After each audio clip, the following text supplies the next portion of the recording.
Greetings, everyone, and welcome to another Halloween horror review. I could have sworn that this was a little fuller last time. Oh, wait a minute. My 9-year-old was here for a couple days. 9-year-old, big bowl of chocolate bars sitting out there in the open. I think we can do the math on that one. Luckily, I have spooky Halloween powers, so let's just top this up a bit before we begin.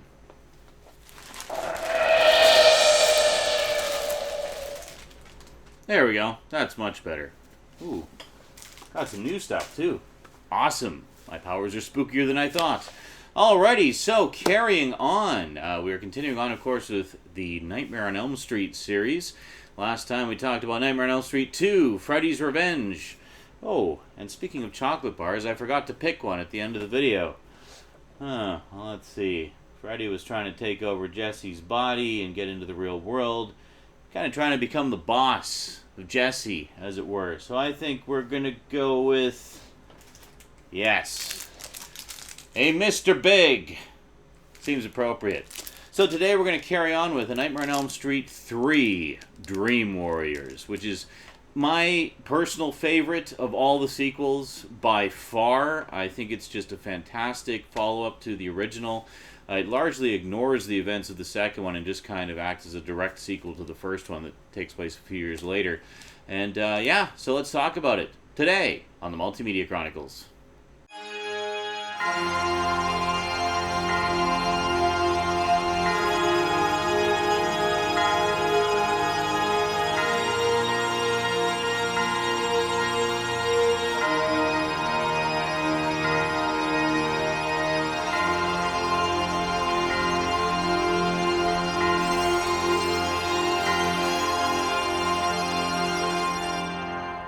So Nightmare on Elm Street 3, Dream Warriors, takes place a few years after the original, and as I mentioned in the intro, kind of ignores the events of number 2, so we're just going to leave that as the black sheep of the Elm Street sequels. The last of the Elm Street children have been institutionalized. They basically have serious mental problems from being stalked by Freddy in their dreams. The children paying for the sins of their parents, the parents who killed Freddy back in the day.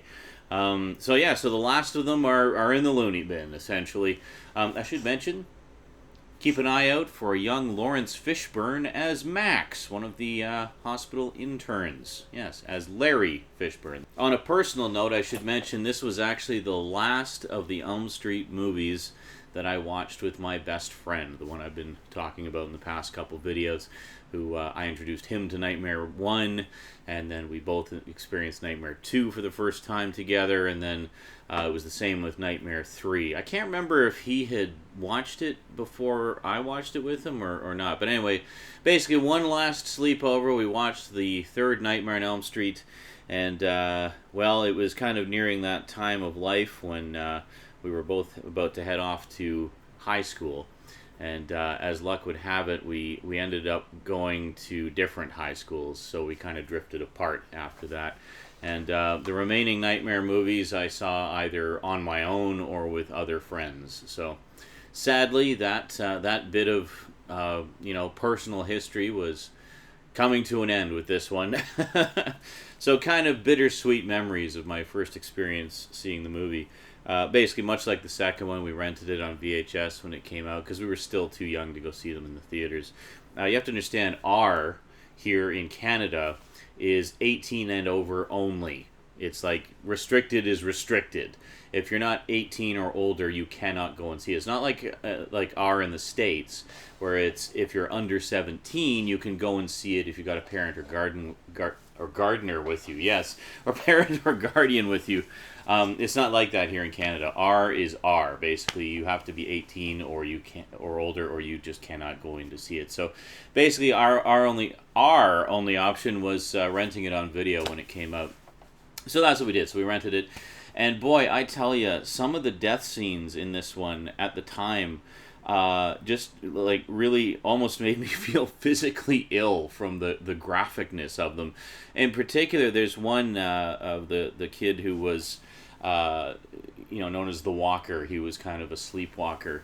And then when we actually see his nightmare, we discover why. Is because in his nightmare, well, at least the one that we see, Freddy basically rips all of the veins out of his arms and legs and uses them like marionette strings to make him walk. And anyone watching him sleepwalk just sees him like sleepwalking along like that. But then it cuts to the dream where you see him like pulling on the veins and pulling his arms and legs up. And I was just like, it was pretty intense, man. Pretty intense. Plus, one of my big sort of, I guess, gore terrors, we all kind of have that one gory thing that really bothers us or gets under our skin. For me, it was veins being ripped out of your arms and legs. Like, almost exactly what that scene was. So it was like, well then, that's my fear made flesh. And so that one affected me quite deeply on a personal level. Nowadays, I don't know why, I just kind of got over that one. So go ahead, rip out all my veins, I don't care. No, that's horrible. But it doesn't bother me in the same way. Now I just kind of look at it as, wow, cool effects, man. So anyway, the Elm Street kids are institutionalized. They've been all plagued by dreams of Freddy. And but it's not like the first one where they're all kind of having their nightmares and keeping it to themselves and not really sharing that they're having this dreaming about the same guy stalking them in their dreams. In this one, they all know about Freddy, and they're all basically looking out for each other to protect each other from Freddy. So, for example, we have the kid in the wheelchair and the kid who doesn't talk. Looking out for each other, and it's like as they go, they're being put down to bed, and the orderly kind of gives them their sleeping pills or what have you, and takes off, and then one of them is like, okay, you get first watch. So basically, they're watching each other. So if you see me having a nightmare, wake me up, that sort of thing. So they're keeping an eye on each other. So they basically sleep in shifts and watch to make sure that the other isn't having a nightmare, and if they are, they wake them up, and then they trade off and sleep in shifts essentially. So and you get the impression that this has been going on for a while, and they've kind of worked out a system amongst themselves. So then they're having a group session where they're talking about just some of the things that have been going on, some of their dreams and whatnot. And of course, the doctors and orderlies don't believe them; they think they're just crazy.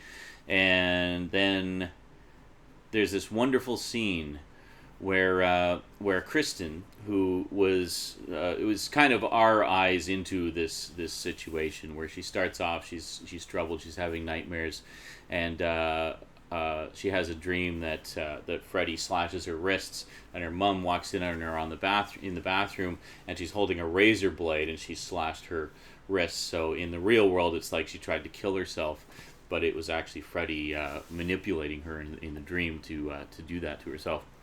But, of course, nobody's going to believe her. So they think she's just crazy and killing herself. And also she's been, trying to stay awake, hiding coffee and that sort of thing. And eating, like, just raw coffee and washing it down. It's pretty intense. So anyway, she gets thrown in the institution. And at one point she's in a group session.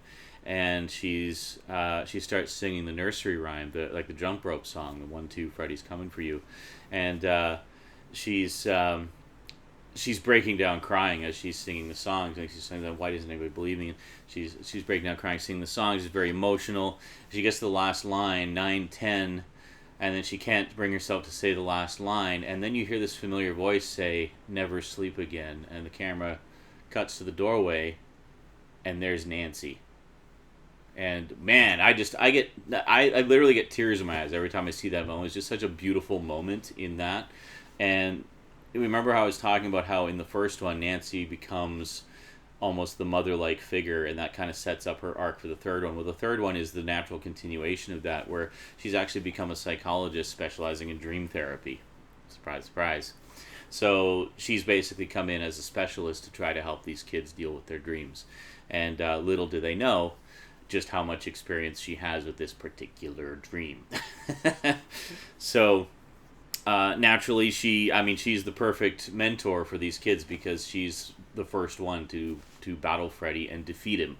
So she basically just lays it all out and says, yeah, I believe you. I know, because I've seen him, I fought him, I'm totally totally understand what you guys are going through. And they all really bond really well. And then it turns out she's also using this drug called Hypnosil, which is basically a dream suppressant drug, and so that she can sleep. So basically, just repressing dreams. It's like this experimental drug, and she kind of pulls some strings to prescribe it for the kids. And but what they start doing is they have these group sessions where they go into like a hypnotic state, and they all meet up in the dream, because Kristen has the ability to pull people into her dreams. So with her as the catalyst, they're able to all go into the same dream world together as a group instead of just individually and having to look out for each other. So it opens up a whole new doorway for them. It's like, my God, we can actually band together and fight Freddy. So it's wonderful. So they have these secret group sessions. There's this one doctor who kind of believes, that something's going on, either a mass psychosis or something, and then decides to, Heather, I always say Heather, Nancy convinces him to help. So they have these secret group sessions where they basically go under hypnosis, and jeez, I'm scaring myself. And Kristen pulls them all into the dream together, so then they can learn to control the dream. So one of the things that's also shown in this is that each person has their own dream power. So, for example, Taryn says, in my dream, she's kind of like an ex-junkie who's, kind of, grungy and stuff like that. And she says, in my dreams, I'm beautiful. And she's got like this badass mohawk and all leather and chains. And then she says, and bad, and like had double switchblades. And then you got Will, who's sort of the Dungeons and Dragons nerd. He's like a magician. He was also in a wheelchair. In his dreams, he can walk, but he's also like this wizard guy with crazy magic powers and stuff. And then there's Kincaid, who, in the real world has like anger issues and such, and he's always being put into sedation or being put into isolation and such because he just kind of loses his cool a lot.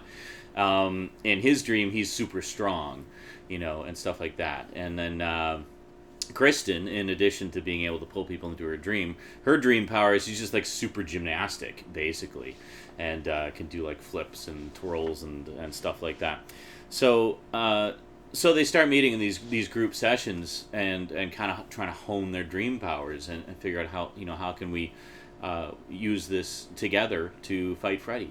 And it's great. It's such a great idea. I mean, it takes the whole idea of taking control of your dreams and, say, lucid dreaming and that sort of thing to a whole other level. It takes us into this. This is where the Nightmare on Elm Street series really became more than just a horror series. It became more of a horror fantasy series, which I really dig because we don't see very much of that.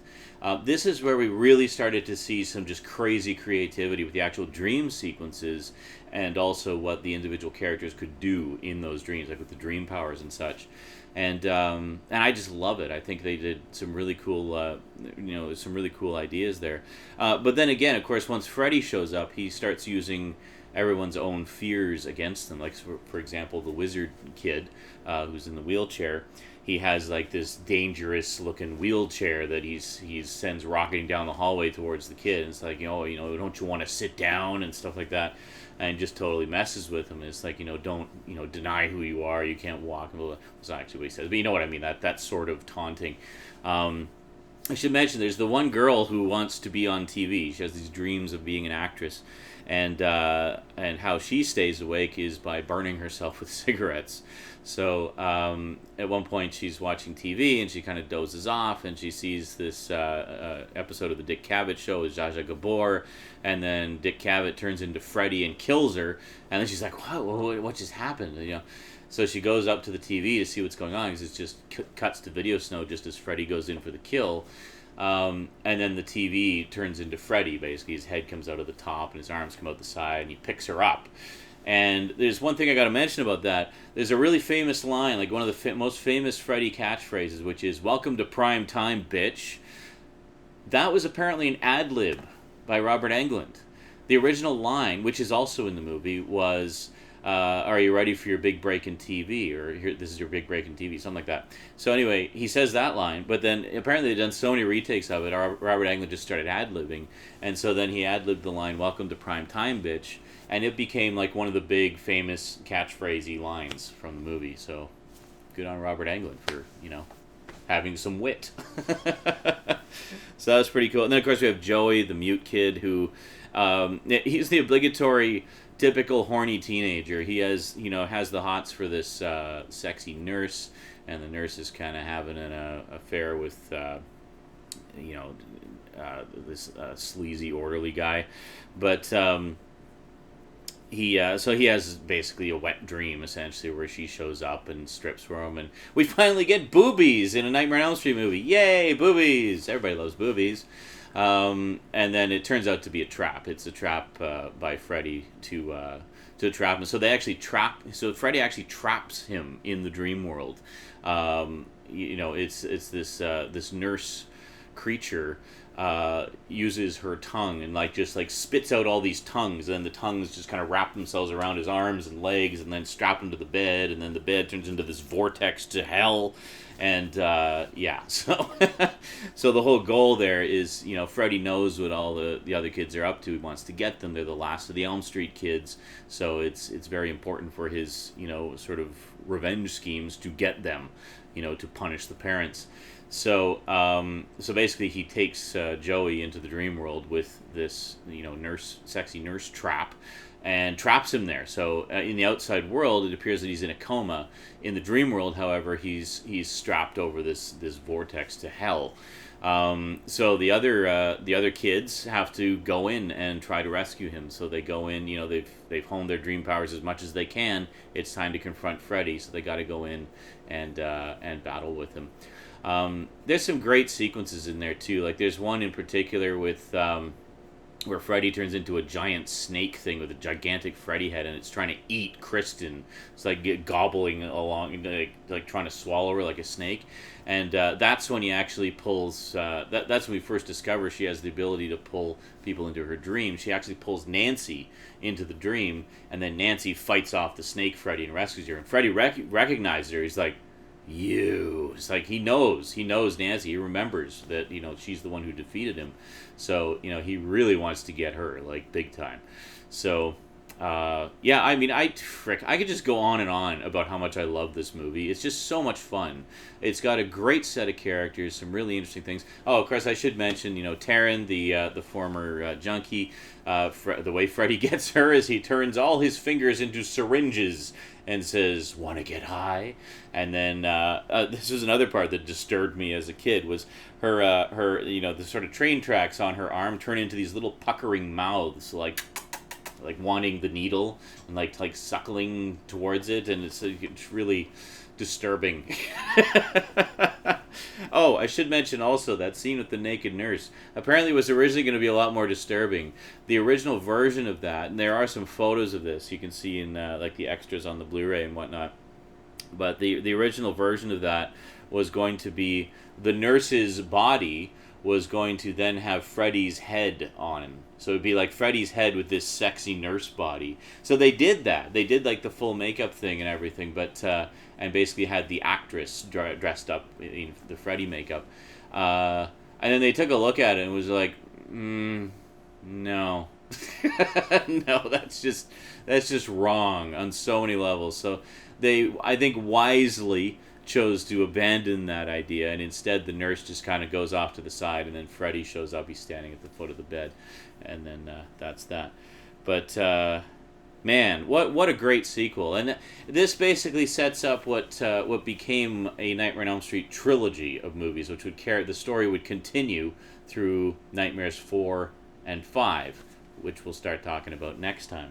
But long and the short of it, I firmly feel that Nightmare 3 is the best of the sequels. It's certainly my favorite. Honestly, I think the ones that have Nancy in them are the best of the bunch. So I got to go with the crowd on this one and say that 1, 3, and 7 are the three best ones. Simply because Nancy, to me, just embodies all that is good and pure and wonderful about the Nightmare on Elm Street world. She is the anti-Freddy, her sweet innocence, even as she grows and matures throughout the series, is the exact counter to Freddy's just pure evil, you know. And I just love I just love everything about that character. I mean, I think she's a great character, and I really liked how they evolved her character in Nightmare 3. Some people have said that they felt that it was a little bit out of character, that she was a little too mature and too sure of herself, and it's like, well, I don't really think so, to be honest, because, as I said, by the end of the first one, it was clear that she was headed down that path. She was becoming more mature, more sure of herself. Like, she confronted her fears, she confronted Freddy, she confronted her mother about her alcoholism, for God's sake. I mean, she had really matured a lot over the course of that, 90 plus minutes. It's quite a transition for the character, but I mean, I think having her become a dream therapist basically in the third one is perfectly in line with that. I mean, why not? Why not? I mean, they say that when you're a teenager, you experience things that are the most influential events in your entire life, and they are instrumental in shaping who you will be for the rest of your life. So does it not stand to reason that Nancy's experiences as a teenager battling Freddy in the dream world would shape her career path? I think it makes perfect sense. Anyway, Nightmare on Elm Street 3, Dream Warriors. Check it out. You can actually skip the second one, I'm just saying. You can quite comfortably skip the second one if you don't like it, or you don't have any interest in it, because the third one is very much a direct continuation of the first that just ignores the second. But if you're in the camp that likes the second, then hey, more power to you. There's nothing wrong with that. As I've said before, there are aspects of it that I like as well. I just feel that personally it's the weakest of the sequels. But the third one, definitely the strongest of the sequels. Holy crap, it is so damn good. And you gotta love that hair metal music video by Dawkins. Awesome. And that is on here, by the way. So, yeah, there you go. By the way, I am including Amazon links in the description to stuff related to whatever I'm reviewing, so be sure to check that out. Of course, your purchase does help the show, so thank you very much for the support. Speaking of which, big thanks to my Patreon sponsors, especially Kyle Pellegrini and Get Your Gorgeous On, the wonderful e-mag maintained by Michelle O'Toole and Simon Hedger. So I will see you guys next time. In the meantime, we got to pick a chocolate bar here. Let's see what we got. Oh, perfect. Since it's all about staying awake, we'll have a coffee crisp. Alrighty, that is it from me to you for now, folks. So until next time, thanks for watching, and sayonara.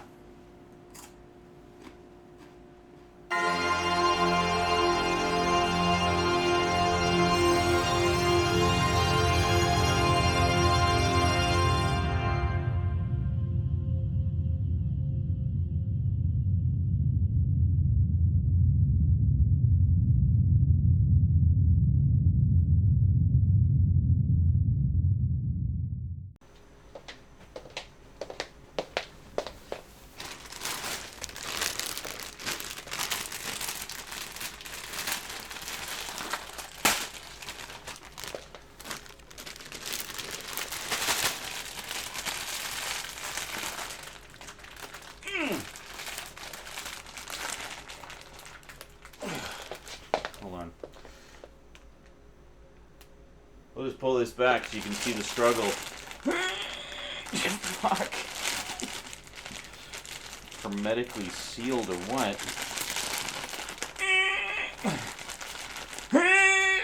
Oh my god, seriously. Chocolate bag opening fail or what? Come on, just... There. Alright, holy shit. Alright, I'll do this one. There's apparently a trick to it. It's literally hermetically sealed. You need to do the trick. Okay.